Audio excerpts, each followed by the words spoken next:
My short-lived life in crime began at age 12 in the spring of 1968, smack dab in the middle of 8th grade.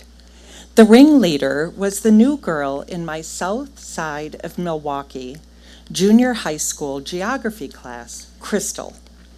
She had transferred in mid-semester from exotic Southern California and was assigned a seat alphabetically and, just my luck, right to my left.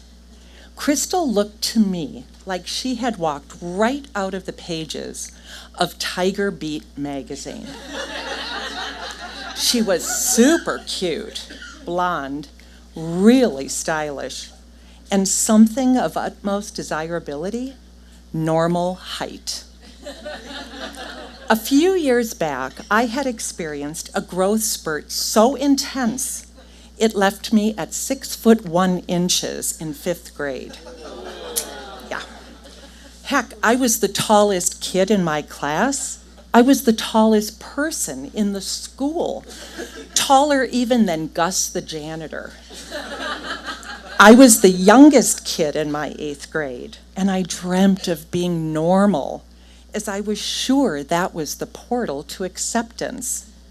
Oh, sure, I had a couple of outlier friends, and we commiserated over our mutual torment, but I hungered for a life with cool friends and exciting, daring adventures.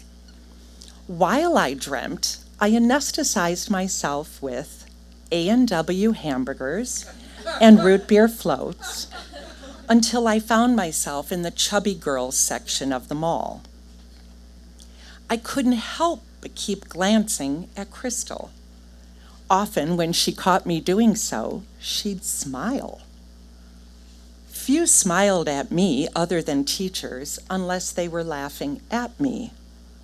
Krystal, however, was a rare bird.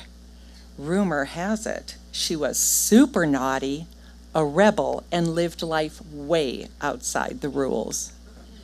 I was particularly mesmerized by one skill she displayed.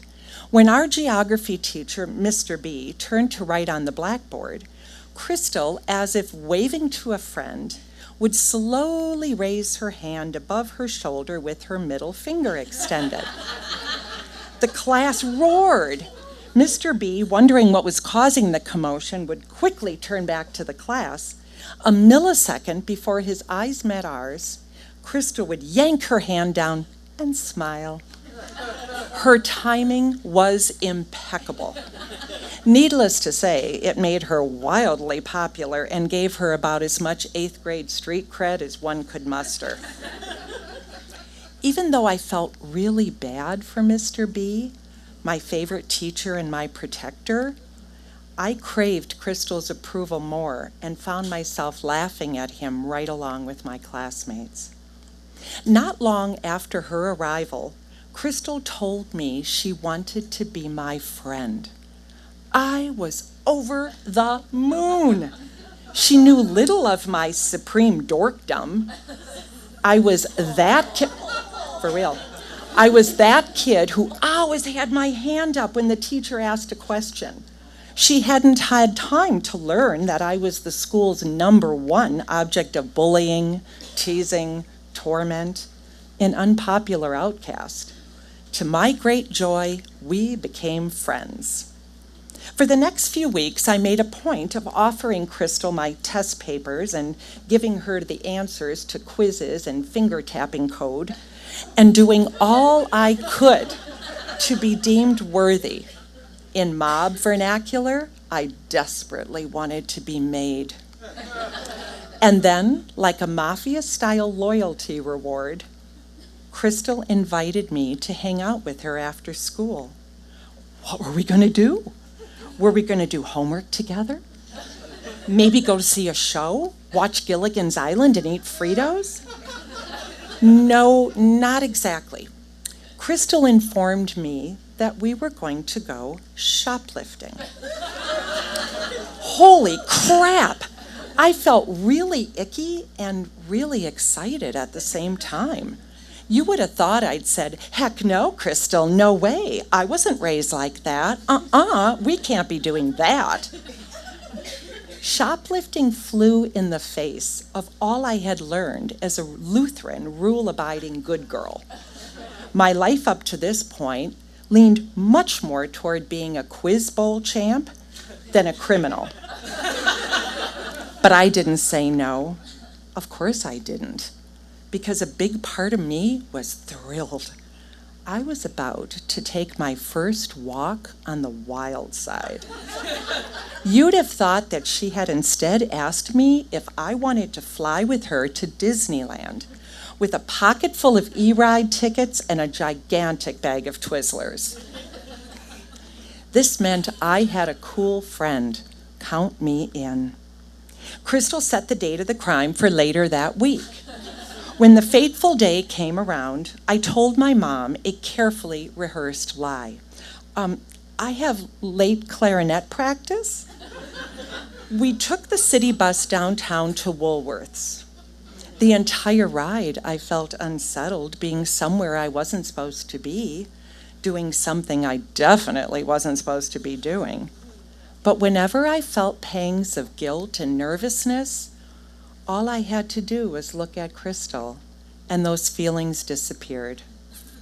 Woolworths was a cross between a diner, Walgreens, Michael's Craft Store, and Petco.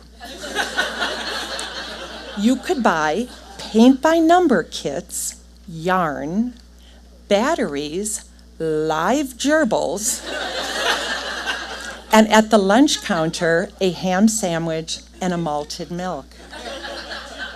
To me, Woolworths was quite simply shopping heaven.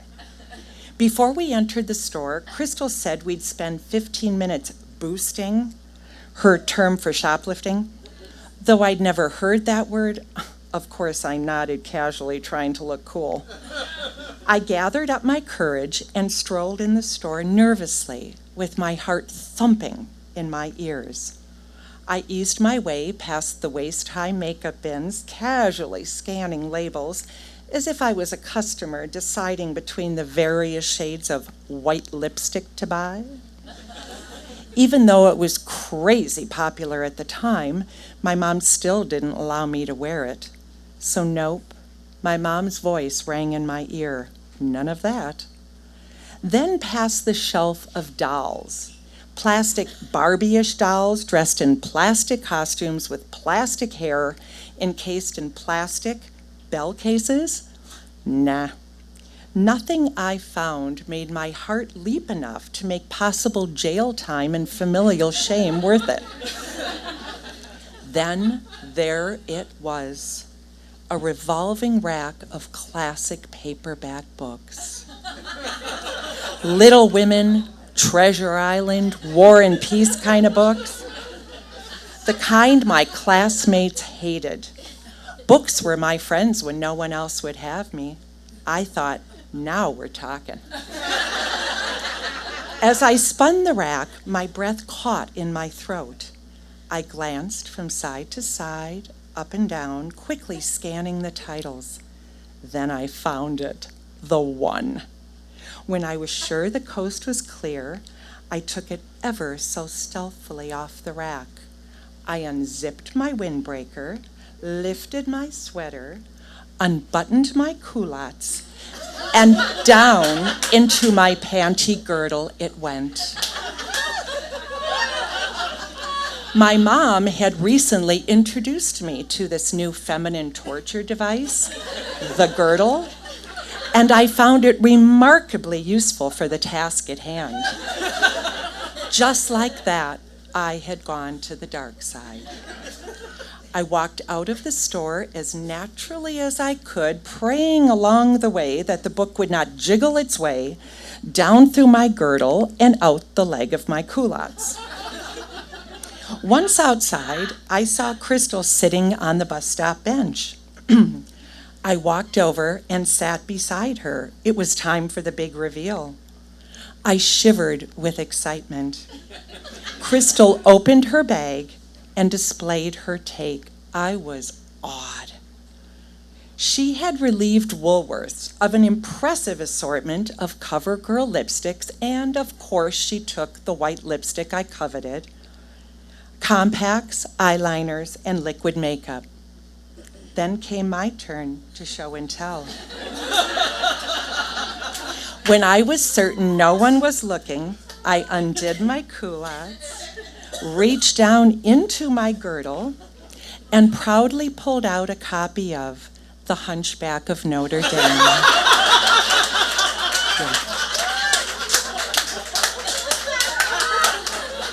When Krystal saw the hunchback and his misshapen body climbing the bell tower, on the cover, her face plunged.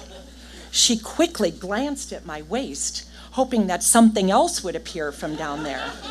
When she realized that was it, she gave me a look that said, "What the fuck?" My heart sank. I had failed miserably as a thief. Besides, there was no way we were going to divvy up a book, even if she had the slightest interest in reading one. That day at Woolworths ended my crime spree with Krystal. And along with it, our friendship. She barely spoke to me after that and never asked me to hang out with her again. I was devastated. A few weeks later, Krystal left the school and never told me she was leaving. For all I knew, she was transferred because her dad got a new job or been sent to juvie hall or even prison for that matter. I never did find out what happened to her. But my life in crime did not end there. Shortly after Krystal left, a group of girls who heard rumors of my boosting escapades asked me if I'd like to join them in similar adventures. I tagged along on half a dozen shoplifting outings. Like water in the desert or a Snickers bar after a juice fast. They gave me something real, something powerful. Having learned my lesson with Krystal, you can bet I avoided the book racks. After a while, my parents, noticing I had things I couldn't possibly have afforded on my $3 a week allowance, confronted me. After a few minutes of intense interrogation, I confessed. They told me to dump my new pals or be grounded indefinitely. Losing my friends hurt. Back I went to being the odd girl out.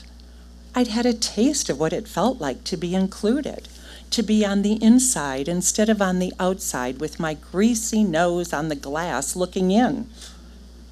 I survived the rest of the school year all right, though I identified with the hunchback a heck of a lot more than the girls in Teen Beat magazine, or Tiger Beat.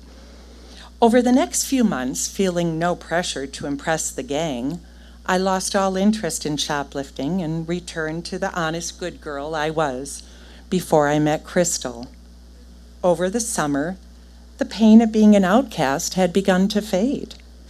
And when August came to an end, I actually looked forward to the start of the new school term, my final year of junior high school. When the first day of the semester arrived, I dusted myself off, hoisted up my panty girdle, and marched into class, bright-eyed and bushy-tailed, excited and hopeful. Hopeful that a fresh new start and new classmates would make all the difference. But it didn't take long before I knew. 9th grade, a fresh new hell.